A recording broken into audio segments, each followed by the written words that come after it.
नमस्कार। हमारे YouTube channel में आपका स्वागत है और आज हम करते हैं क्लास 9 का कुछ क्वेश्चंस जो चैप्टर नंबर 8 साइंस का चैप्टर नंबर 8 गति का है, फिजिक्स का चैप्टर है ये। और यहाँ पर क्या है 8.1 का कुछ क्वेश्चंस था वो हम लोगों ने कर लिया था। अब हम लोग करेंगे 8.2 का 3 का कुछ क्वेश्चंस, क्योंकि बच्चे बीच बीच के जो क्वेश्चंस होते हैं छोटे छोटे उसमें बहुत फंस जाते हैं, तो हमने सोचा है पूरा सॉल्यूशन देने का। और जब चैप्टर पूरा ये खत्म हो जाएगा उसके बाद हम लोग पूरा अभ्यास का भी क्वेश्चन आंसर आप तक लेकर आएंगे। ठीक है, तो कुछ क्वेश्चंस कर लेते हैं, उसके बाद एक टॉपिक हमारा बचा है एक समान वृत्तीय गति, तो वो हम लोग अगले वीडियो में लेकर आएंगे। जैसे है पहला क्वेश्चन 8.2 में 8.2 का पहला क्वेश्चन है चाल व वेग में क्या अंतर है। तो चाल क्या होता है, चाल और वेग नाम से तो लगता है दोनों एक ही है, अंतर एक ही है, बात भी सही है, लगभग लगभग सेम है।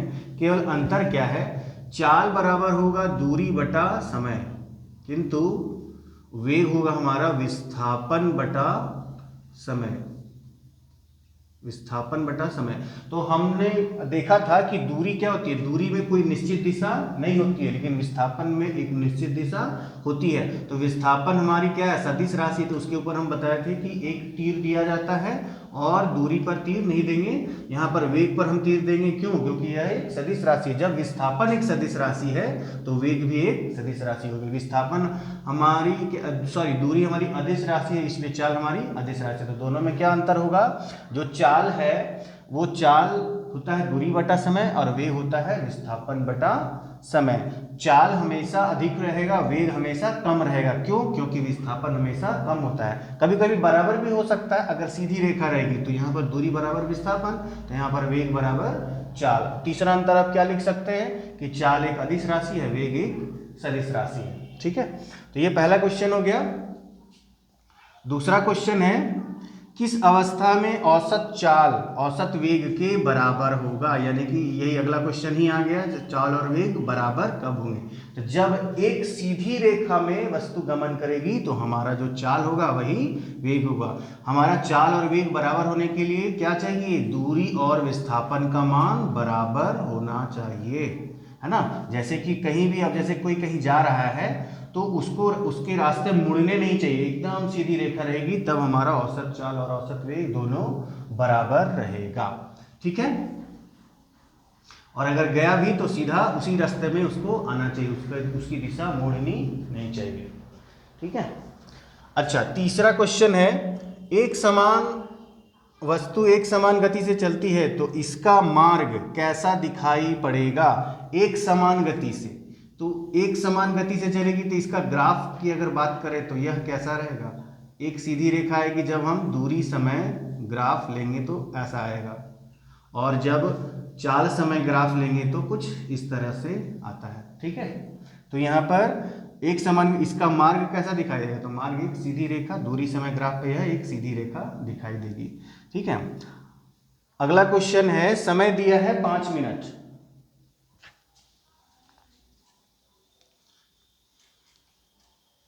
समय है 5 मिनट, अंतरिक्ष यान से एक सिग्नल भेजा जाता है। पृथ्वी पर पहुंचने में 5 मिनट समय लगता है। पृथ्वी पर स्थित स्टेशन से उस अंतरिक्ष यान की दूरी क्या है। तो जैसे सिग्नल यहां समय दिया है आपको 5 मिनट, उसके बाद आपको वेग, प्रकाश का वेग क्या होता है 3 गुना 10 का पावर 8 मीटर प्रति सेकेंड वेग होता है प्रकाश का वेग होता है, तो सिग्नल का भी वेग यही होगा। तो दूरी क्या है, तो यहाँ पर दूरी बता रहा है, दूरी होगा तो यहाँ दूरी विस्थापन एक ही बात है, यहाँ पे दूरी लिख रहे हैं। तो वेग गुना समय, तो 3 गुना 10 का पावर 8। अब समय कितना है 5 गुना 60। क्यों करेंगे 60 से गुना, इसको सेकंड में लाने के लिए, क्योंकि यहाँ पर हमारा मीटर प्रति सेकंड है, तो ये यूनिट भी हमारा सेकंड होना चाहिए। तो ये 300 सेकंड, तो यह हो गया 900 गुना 10 का पावर 8। और अगर सिंपल और कर दें तो 9 गुना 10 का पावर 10 मीटर, यानी कि 9 गुना 10 का पावर 7 किलोमीटर, ये हमारा आंसर हो गया। ठीक है, ये तो था हमारा 8.2 का। अगला देखते हैं 8.3 में कुछ क्वेश्चंस हैं। जैसे आप किसी वस्तु के बारे में कब कहेंगे कि वह एक समान त्वरण से गति में है? किसी वस्तु के बारे में कब कहेंगे कि एक समान त्वरण है? तो जब उसका गति एक समय में एक समान बदलता है। जैसे अगर हम वेग समय ग्राफ इसका बनाएं और एक समान त्वरण है, यानी कि अगर 5 सेकंड में इसकी गति 0 से 10 हो रही है तो अगले 5 से 10 यानी कि अगले 5 सेकंड में इसकी गति 10 से 20 होनी चाहिए। यानी कि प्रत्येक इकाई समय में जो वेग बढ़ेगा वो हमेशा समान होगा। तो यानी कि वेग समय ग्राफ इसका एक क्या आएगी, सीधी रेखा आएगी। अच्छा, वह असमान त्वरण का मतलब क्या होगा कि एक समान समय में एक समान गति नहीं बढ़ेगी, कभी अधिक हो जाएगी, कभी ऐसे हो जाएगी, फिर ऐसे हो जाएगी, टेढ़ी मेढ़ी रेखा आ सकती है। ठीक है, उसके बाद है अगला क्वेश्चन 8.3 का दूसरा। ये पहले में 2 क्वेश्चन था। दूसरा है बस की गति 5 सेकंड में 80 किलोमीटर प्रति घंटा से 60 किलोमीटर प्रति घंटा हो जाती है, तो त्वरण क्या होगा? तो आपको समय है 5 मिनट दिया है, 5 सेकंड दिया है, और आपका प्रारंभिक गति दी हुई है 80 किलोमीटर प्रति घंटा और अंतिम गति है 60। तो यहाँ सेकंड में समय दिया गया है, तो इसका अर्थ क्या हुआ कि हमें इसको मीटर प्रति सेकंड में बदलना होगा। तो इसको हम क्या करेंगे, 5/18 से गुना कर देंगे और यहाँ भी 5/18 से गुना कर देंगे। तो यो भी आएगा हमारा, जैसे कि यहाँ आ जाएगा 9/40, तो हो जाएगा 200/9, ये हो जाएगा 9, यहाँ पे 30 यानी कि 150/9 होगा। तो अब यहाँ पर हमारा ये प्रारंभिक गति, तो u हो गया हमारा 200/9 और ये हो गया v। तो त्वरण क्या होता है, a बराबर v minus u by t। तो v हमारा कितना है 150/9 और u है हमारा 200/9 और समय है 5। तो इसका आप देखेंगे तो ये आ जाएगा -50/9 गुना 5, ये 5 से काटिएगा तो ये -10/9 मीटर प्रति सेकेंड स्क्वायर। ये इसका त्वरण। अब ये त्वरण जो आ रहा है यह ऋणात्मक आ रहा है, तो ऋणात्मक आने का क्या अर्थ है? ऋणात्मक है कि गति कम हो रही है, यानी कि विपरीत दिशा में त्वरण हो रही है, यानी मंदन हो रहा है यहाँ पर। ठीक है, ऋणात्मक त्वरण को मंदन कहते हैं। तो अगला क्वेश्चन है, ये दूसरा था।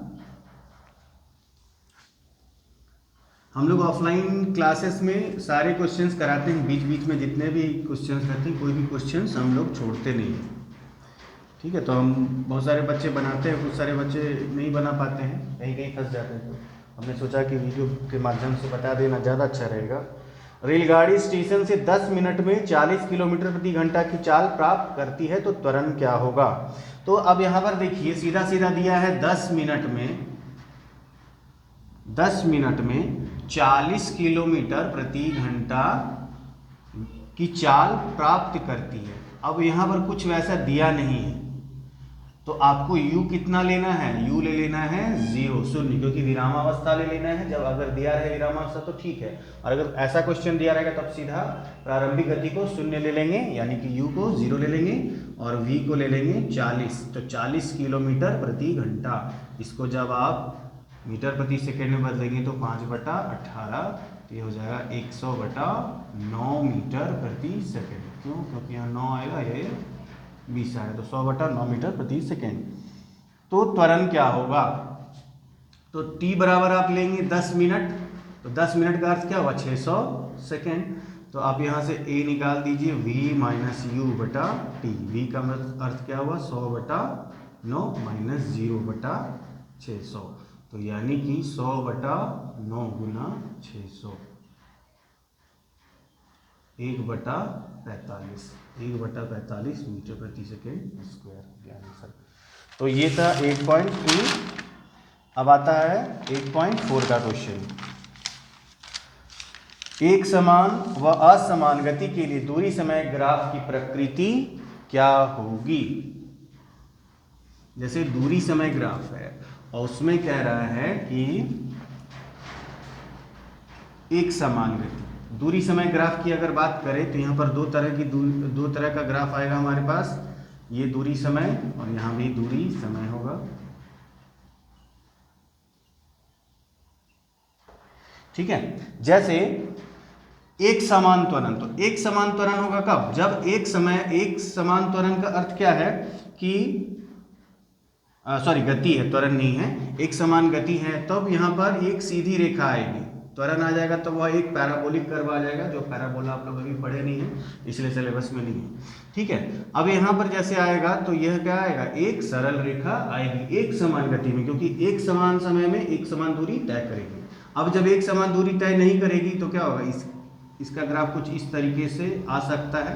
ठीक है, अच्छा दूसरा क्वेश्चन है, किसी वस्तु की गति के विषय में आप क्या कह सकते हैं जिसका दूरी समय ग्राफ समय अक्ष के समांतर है।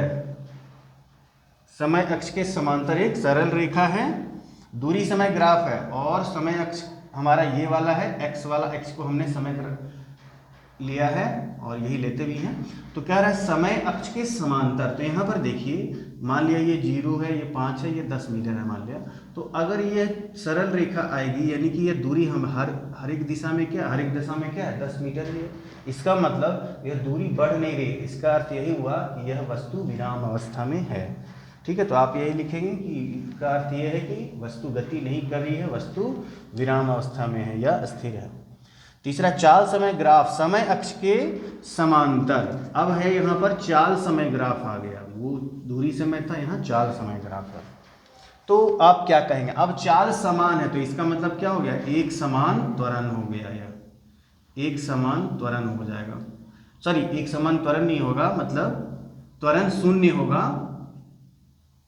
इसका अर्थ यह हुआ कि त्वरण हमारा शून्य होगा, साथ में चाल है जो नहीं बदलेगी, यानी कि u बराबर v तो a बराबर 0। ठीक है, वेग समय ग्राफ के नीचे के क्षेत्र से क्या मापी जाती है, जैसे वेग है यहाँ पर समय का वेग समय ग्राफ है जैसे, और ये वाला क्षेत्र हमारा क्या आता है, ये समय हमारा, ये क्षेत्रफल हमारा दूरी होता है। याद है जब हम निकाल रहे थे दूरी सूत्र ut plus half at square, तो हमने एक समान त्वरण लिया था, तो वहां पर समलम चतुर्भुज आया था और समलम चतुर्भुज का क्षेत्रफल ही दूरी होता था, और उसी क्षेत्रफल से हमने यह सूत्र निकाला था, यह समीकरण निकाला था। ठीक है, तो यह वेग समय ग्राफ हमारा विस्थापन दिखाएगा और चाल समय बोलेगा तो दूरी दिखाएगा। ठीक है, अब लास्ट है हमारा बीच के एक्सरसाइज का, लास्ट एक्सरसाइज है 8.5, फिर हमारा मेन एक्सरसाइज स्टार्ट हो जाएगा जो हम करेंगे अगले वीडियो में।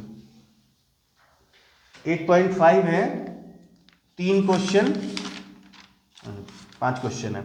विराम अवस्था से चलना प्रारंभ करती है एक वस्तु और 2 मिनट तक त्वरण से चलती है, तो प्राप्त की गई चाल, तो यहाँ t है हमारा 2 मिनट, इसका अर्थ क्या हुआ 120 सेकेंड। उसके बाद है 120 सेकेंड है, तो चाल क्या होगा, चाल त्वरण हमारा दिया है 0.1 और बी में आपको पूछा गया है तय की गई दूरी यानी कि s। ठीक है, जैसे चाल है, मान लिया हम u यहां पर 0 ले लेंगे और v हम यहां से निकालेंगे, क्यों, क्योंकि विरामावस्था से चलना प्रारंभ करती है, तो विरामावस्था में u क्या लेंगे, शून्य लेंगे, तो v बराबर u प्लस at होता है, u हमारा 0 हो गया, a की जगह क्या लेंगे 0.1 और यह 120 ले लेंगे, तो यह आ गया 20 मीटर प्रति सेकेंड। ठीक है, अच्छा उसके बाद है प्राप्त की गई चाल हो गई हमारी, प्राप्त की गई चाल है 20 मीटर प्रति सेकेंड। उसके बाद तय की गई दूरी, तो s हमारा क्या होगा ut plus half at square, तो ut तो 0 होगा क्योंकि u 0 है, तो हाफ a की जगह 0.1 और t स्क्वायर का मतलब क्या होगा 120 गुना 120, ये हो गया 60 यानी कि 720 मीटर हमारा आंसर आ गया। दूसरा क्वेश्चन है, कोई रेलगाड़ी 90 किलोमीटर प्रति घंटा की चाल से चल रही है, ब्रेक लगाए जाने पर वह माइनस, यहाँ पर देखिए अब यह मंदन का सवाल है, रेलगाड़ी जो चल रही है वो 90 से चल रही है, तो यानी कि यू हम ले लेंगे सबसे पहले 90 किलोमीटर प्रति घंटा, और मीटर प्रति सेकंड में बदलेंगे तो यह हो जाएगा 25 मीटर प्रति सेकंड। उसके बाद त्वरण है माइनस में हमारा -0.5 मीटर प्रति सेकेंड स्क्वायर। तो रेलगाड़ी विरामावस्था से पहले कितनी दूरी तय करेगी, तो हमारा u तो इतना दिया है, तो v हमारा 0 होगा। तो सबसे पहले हम यहाँ पर t निकालेंगे कि s बराबर U T plus half A T square. अब t यहाँ पर है ही नहीं, तो t निकालेंगे कैसे, तो v बराबर u प्लस ए टी, और a हमारा नेगेटिव है, u 0 है, ये हो गया 25 माइनस 0.5 इंटू टी, तो t आ गया हमारा 50। t जब 50 आ गया यानी 50 सेकंड का समय हुआ, तो दूरी आप निकाल दीजिए, s बराबर यू टी का अर्थ क्या हुआ 25 इंटू 50 प्लस हाफ, a है हमारा माइनस में -0.5, और उसके बाद टी स्क्वायर यानी 50 इंटू 50। यहाँ से आपका आंसर निकल जाएगा। ठीक है, अगला क्वेश्चन देखते हैं।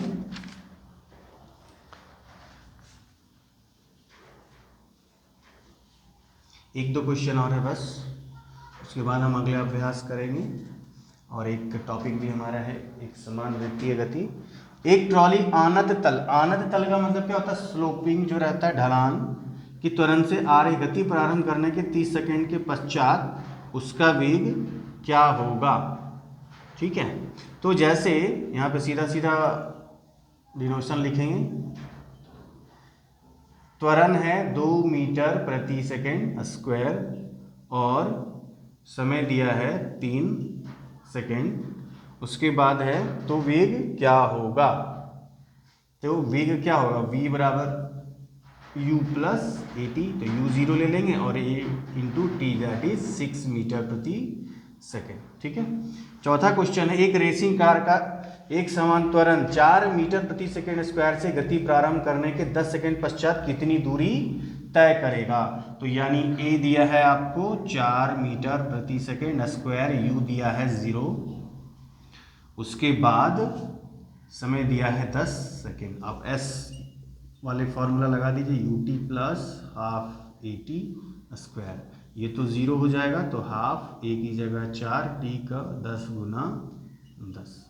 ठीक है, अगला लास्ट क्वेश्चन है ये, किसी पत्थर को ऊर्ध्वाधर ऊपर की ओर, ऊर्ध्वाधर का मतलब क्या होता है, खड़ा सीधा, 5 मीटर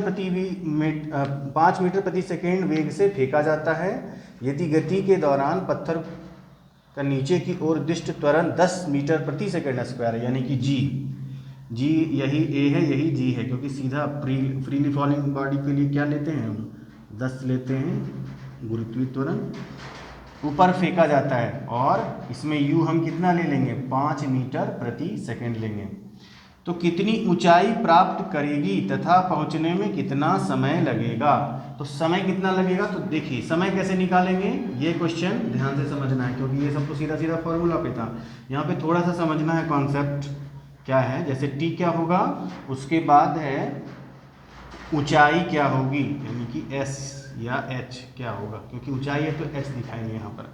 अब देखिए कोई भी वस्तु को जब हम ऊपर फेंकते हैं तो ऊपर सबसे ऊपर जब जाएगी तो उसकी गति 0 हो जाती है, तो यहाँ पर हम v ले लेंगे 0, हाईएस्ट पॉइंट में उसकी गति 0 हो जाएगी। वही तो निकालना है ना कि उस समय कितना समय लगेगा, तो v बराबर u प्लस ए टी लगा दीजिए, है ना, और v हमारा 0 हो गया, u क्या होगा 5 होगा, अच्छा a हमारा 10 होगा, लेकिन यह उल्टी दिशा में, जब वस्तु ऊपर जाता है तो त्वरण नीचे लगता है, तो यहाँ पे माइनस हो जाएगा, तो t हो जाएगा, t निकालना है तो यहाँ पर आ जाएगा 0.5 सेकेंड, आधे सेकेंड का समय लगेगा। अब यहाँ से s निकाल दीजिए, u t minus half A T square, minus क्यों लगाया, क्योंकि वस्तु ऊपर जा रहा है, तो a का मान 10 रख देंगे, t का मान 0.5 रख देंगे और u का मान 5 रख देंगे, तो हमारा ये आंसर निकल जाएगा।